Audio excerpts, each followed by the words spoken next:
MCC की counselling start होने वाली है, तो जो स्टूडेंट्स 2024 में एमसीसी की काउंसलिंग में बैठने वाले हैं उनके लिए ये स्पेशल वीडियो मैं बना रहा हूँ। काफ़ी सारे स्टूडेंट्स बहुत ज़्यादा परेशान होते हैं कि मुझे क्या गलती करना है, मुझे क्या गलती नहीं करना है। हालांकि गलती तो नहीं करनी चाहिए। तो हम क्या मिस्टेक्स करते हैं जो स्टूडेंट्स पिछले टाइम से करते आ रहे हैं, या फिर अभी जो मैं स्टूडेंट से डिस्कस करता हूँ उन्होंने मुझे बताया कि सर मेरे साथ ये इशू है, मेरे साथ वो इशू है, तो वो सारा का सारा इस वीडियो में मैं डिस्कस करने वाला हूँ। तो वीडियो को एंड तक देखना। अब देखो, एमसीसी काउंसलिंग में जो कॉलेजेस अलॉट नहीं होते हैं उनके दो कारण होते हैं। पहले तो इन्फॉर्मेशन, इन्फॉर्मेशन क्या हुई आपकी कि भाई आपने गलत डाल दी इन्फॉर्मेशन। दूसरी हुई चॉइस फिलिंग।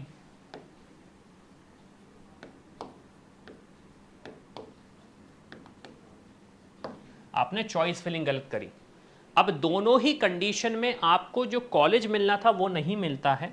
और इवन अब तो ये है कि अगर आपने गलत चॉइस फिलिंग करी है तो जो आपका सिक्योरिटी डिपॉजिट है वो भी चला जाएगा। चलो समझते हैं क्या क्या गलती होती है। अब देखो, इन्फॉर्मेशन में आपका नाम वगैरह तो एनटीए की वेबसाइट से पिक हो जाता है, ठीक है। नाम वगैरह तो एनटीए की वेबसाइट से पिक हो जाता है, रोल नंबर पिक हो जाता है, सारी चीज़ें। बच्चे गलती करते हैं अदर इन्फॉर्मेशन में जो एनटीए नहीं प्रोवाइड करता, ठीक है। कोई स्पेशल डॉक्यूमेंट है आपका, कोई स्पेशल कैटेगरी सर्टिफिकेट है, ये सारी चीज़ें आप प्रॉपरली यहाँ पे सबमिट करें। क्यों? क्योंकि अगर सबमिट नहीं करोगे तो अल्टीमेटली होता क्या है, कॉलेज अलॉट हुआ आपको और उसके बाद क्या हुआ जब वहाँ पे वेरिफिकेशन हुआ तो वेरिफिकेशन में डेटा मिसमैच हुआ। डेटा थोड़ा सा भी मिसमैच होता, मैं आपको बता देता हूँ। आपके मान लीजिए 12th में 79 नंबर है और आपने उसको 78 लिख दिया, तो ये भी मिसमैच हो जाता है और इसके बेसिस पे भी आपका एडमिशन कैंसिल हो जाता है। इसके बेसिस पे भी आपका एडमिशन कैंसिल हो जाता है। अब इसके बाद आती है दूसरे तरीके की मिस्टेक जो कि होती है चॉइस फिलिंग में। अब चॉइस फिलिंग में हम गिनते हैं सबसे पहले कि मिस्टेक स्टूडेंट्स क्या क्या करते हैं। सबसे पहली मिस्टेक तो नो प्रेफरेंस लिस्ट।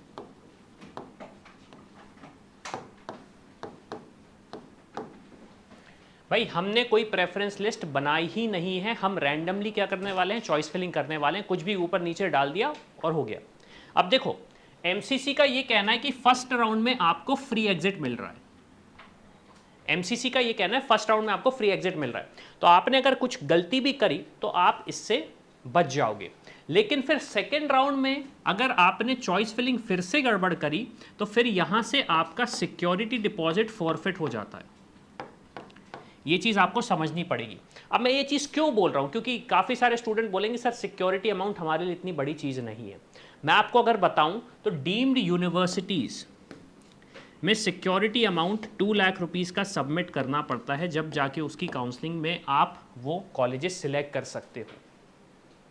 तो आपको ये चीज़ मेक श्योर करनी पड़ेगी कि अगर आपने गलती से डीम्ड यूनिवर्सिटी का चूज़ किया, 2 लाख का सिक्योरिटी डिपॉजिट किया और गलत डीम्ड यूनिवर्सिटी भी मिल गई तो वो 2 लाख रुपीज़ आपके चले जाएंगे अगर आपको वहाँ पे एडमिशन नहीं लेना है। तो फ्री एग्जिट का सिस्टम खत्म हो जाता है सेकेंड राउंड से, तो ये चीज़ आपको समझनी पड़ेगी। फिर स्टूडेंट क्या गलती करते हैं, सबसे बड़ी गलती, अब क्योंकि आपने प्रेफरेंस लिस्ट नहीं बनाई है आप मार रहे हो तुक्के। मैं फ्रैंकली बोल रहा हूं, आप मार रहे हो तुक्के। अब ऐसा हो सकता है कि आपके पास स्टेट में एक बेटर कॉलेज मिल जाए कंपेयर टू ऑल इंडिया। आपको स्टेट में अच्छी तरीके से कॉलेज मिल रहा है लेकिन ऑल इंडिया लेवल पे वो कॉलेज नहीं मिल रहा है। लेकिन स्टूडेंट ने क्या किया, हमने काफ़ी नीचे कॉलेज को ले लिया और हमें जो एक अच्छा कॉलेज मिल रहा था हमें वो नहीं मिलेगा। एक सिंपल सा एग्जांपल देता हूं मैं आपको। मान लीजिए कोई कॉलेज है जिसकी स्टेट में रैंक है 4, कोई कॉलेज है स्टेट में जिसकी रैंक है 4, हम उस कॉलेज का नाम ले लेते हैं ABC। और एक दूसरा कॉलेज है जिसकी ऑल इंडिया रैंक 17 है,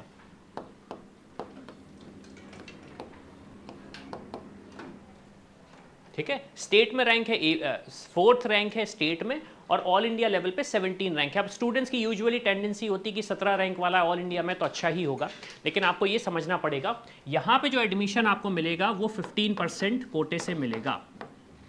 यहाँ पे जो आपको एडमिशन मिलेगा वो 85% कोटे से मिलेगा। इसलिए एक और मिस्टेक जो स्टूडेंट्स करते हैं वो ये करते हैं कि सिर्फ एक ही काउंसलिंग करते हैं। अगर आपको उम्मीद है ऑल इंडिया लेवल पे तो ट्राई करो दोनों काउंसलिंग का, ऑल इंडिया का और अपनी स्टेट का, ठीक है। अब यहाँ पे सिनारियो ये हुआ कि आपने चॉइस फिलिंग करी। चॉइस फिलिंग आपने कैसे करी? आपने डाला CDE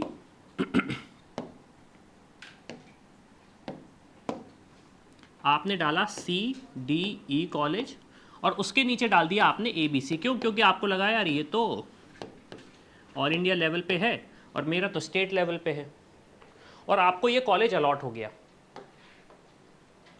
अब जब आपको ये कॉलेज अलॉट हुआ, आप कौन से राउंड पे हो? आप हो राउंड नंबर 2 पे।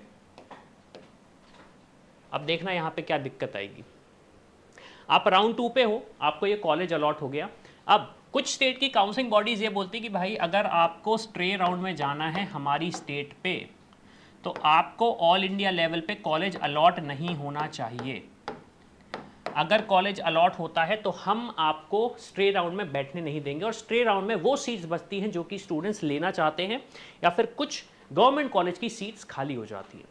तो ये रूल्स एंड रेगुलेशन आपको पता होने चाहिए। अब मैं जिस स्टेट की बात कर रहा हूँ ये यूपी स्टेट है, ये जो मैंने डिस्कशन किया ये यूपी स्टेट है।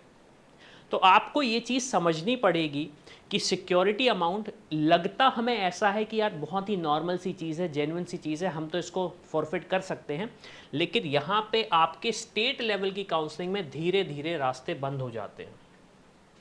आपके धीरे धीरे रास्ते बंद हो जाते हैं स्टेट लेवल की काउंसलिंग में जब आप MCC में ज़्यादा आगे बढ़ते होगे। अब काफ़ी सारे स्टूडेंट्स और पेरेंट्स जब ये वीडियो देख रहे होंगे तो उन्हें ये कन्फ्यूजन हो रहा होगा कि सर ऐसी सिचुएशन में हमें क्या करना चाहिए, हमें रूल्स एंड रेगुलेशन पता नहीं है। तो मेरा सबसे पहला सजेशन तो ये है कि भाई आप जाइए ऑफिशियल वेबसाइट्स में, वहाँ पे सारे जो रूल्स हैं जिन जिन स्टेट्स के आपको पढ़ने हैं उन्हें पढ़ लीजिए। रूल्स को पढ़ो अपने एंड से, क्योंकि देखो क्या होगा ना, मैं यूट्यूब पे वीडियो बना रहा हूँ, मेरी तरह से दूसरे चैनल पे यूट्यूब पे वीडियोस बन रहे हैं, लेकिन अल्टीमेटली रिस्पॉन्सिबिलिटी है आपकी। अब जब मैंने बोला अल्टीमेटली आपकी रिस्पॉन्सिबिलिटी, क्योंकि मैं सच बोल रहा हूँ, आपको एडमिशन मिलता है या नहीं मिलता है, सफ़र आप करेंगे, आपके बेटे करेंगे, बेटे या बेटी, और आपकी फैमिली, उसके अलावा कोई नहीं सफ़र करेगा। तो जाके सबसे पहले तो रूल्स एंड रेगुलेशन पढ़ें। क्या रूल्स एंड रेगुलेशन है, मैंने जो आपको इंपॉर्टेंट रूल्स हैं वो बता दिए। जैसे MCC का फॉरफिट हो जाएगा आपका सिक्योरिटी अमाउंट सेकेंड राउंड से, सेम चीज़ यूपी स्टेट का है, फॉरफिट हो जाएगा सिक्योरिटी अमाउंट सेकेंड राउंड से। कर्नाटका का भी यही सिचुएशन है। कर्नाटका ये बोलता है कि आपको कॉशन मनी देना पड़ेगा अगर सेकेंड राउंड की काउंसलिंग करनी है आपको। फिर उसके बाद अगर मैं बात करूँ दूसरी स्टेट से, तो उनका भी सिनारियो ऐसा ही है, दूसरी काउंसलिंग का सिनारियो भी ऐसा ही है। यूपी ये बोलता है कि स्ट्रे राउंड, वैकेंसी राउंड में अगर आपने पार्टिसिपेट किया है ऑल इंडिया काउंसलिंग में और आपको कॉलेज अलॉट हो जाता है, आपने एडमिशन लिया नहीं लिया, हम आपको बैठने नहीं देंगे। यूपी में 4th राउंड में आपको सीट मिली और आपने कहा नहीं मुझे ये तो कॉलेज पसंद ही नहीं आ रहा है, मैं एडमिशन नहीं लेना चाहता हूँ, तो आपको 1 साल के लिए बैन कर दिया जाएगा। तो आप कब एलिजिबल होंगे? फिर 26 में एलिजिबल होंगे एडमिशन के लिए। आपने MCC की काउंसलिंग करी, आपने कहा कि हम तो स्ट्रे राउंड तक बैठते हैं और स्ट्रे राउंड में कॉलेज नहीं मिला, और अगर मिल भी जाता है तो अगर वो पसंद आता है तो लेते, नहीं तो नहीं लेते। स्ट्रे राउंड में ऑल इंडिया की काउंसलिंग में जाओगे, आपने अगर कॉलेज लीव किया तो फिर आप अपीयर करें नीट 2026 के लिए, क्योंकि आपको बैन हो जाएगा। इस साल आप काउंसलिंग, आपने कॉलेज छोड़ दिया, 1 साल का आपको बैन लगा, तो जो बैन लगा था वो 2025 का लगा था, तो आपको फिर प्रिपरेशन करनी पड़ेगी 2026 की।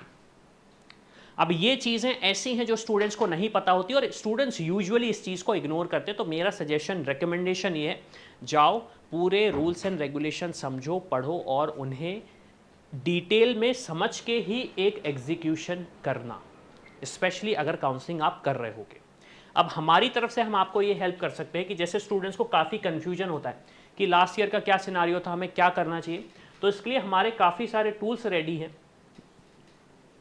आप जाएंगे नीचे डिस्क्रिप्शन में लिंक आपको मिल जाएगा, काफ़ी सारे टूल्स रेडी हैं, ऑल इंडिया लेवल पे रेडी हैं, हमारे स्टेट के प्रेडिक्टर्स रेडी हैं, हमारे स्टेट की PDF रेडी है। आप इनको जाएं, यूज़ करें, समझें कि कैसे काउंसलिंग होती है। और सबसे इम्पॉर्टेंट चीज़ जो स्टूडेंट्स मिस आउट कर जाते हैं वो है एनालिसिस।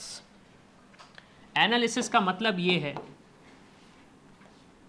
कि जैसे एक एग्जांपल देता हूं, AIIMS Madurai last year 18,000 rank पे अलॉट हो गया था स्ट्रे राउंड पे।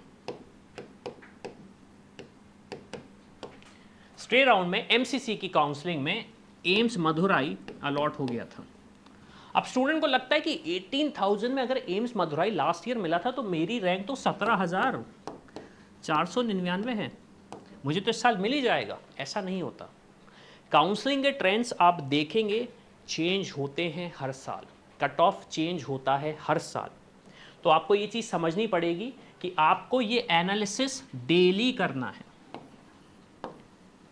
कि क्या हो रहा है, कितने कॉलेजेस फिल हो रहे हैं और कितने कॉलेजेस में सीट्स अभी एम्प्टी हैं।